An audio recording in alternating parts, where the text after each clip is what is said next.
নমস্কার। সলিল চৌধুরীর লেখা কবিতা এক গুচ্ছ চাবি। উত্তরাধিকার সূত্রে পেয়েছি শুধু এক গুচ্ছ চাবি। ছোট বড়, মোটা বেঁটে, নানা রকমের নানা ধরনের চাবি।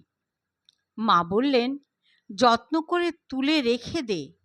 তারপর যখন বয়স বাড়ল, জীবন এবং জীবিকার সন্ধানে পথে নামতে হলো, পকেটে সম্বল শুধু সেই একগুচ্ছ চাবি। ছোট বড়, মোটা বেঁটে, নানা রকমের নানা ধরনের চাবি।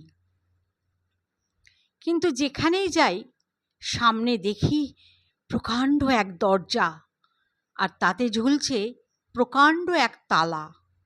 পকেট থেকে চাবির গুচ্ছ বের করি, এ চাবি সে চাবি, ঘোরাই ফেরাই, লাগে না, খোলেও না।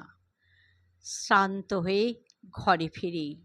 মা দেখেন আর হাসেন, বলেন, ওরে তোর বাবার হাতে ওই চাবি দিয়ে ওই দরজাগুলো খোলেনি, শুনেছি নাকি তার বাবার হাতে খুলতো।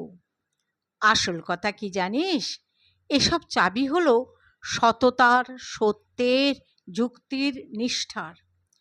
আজকাল আর ওই চাবি দিয়ে এসব দরজাগুলো খোলেই না। তবুও তুই ফেলে দিস না, তুইও যখন চলে যাবি তোর সন্তানদের হাতে দিয়ে যাস এসব চাবির গুচ্ছ।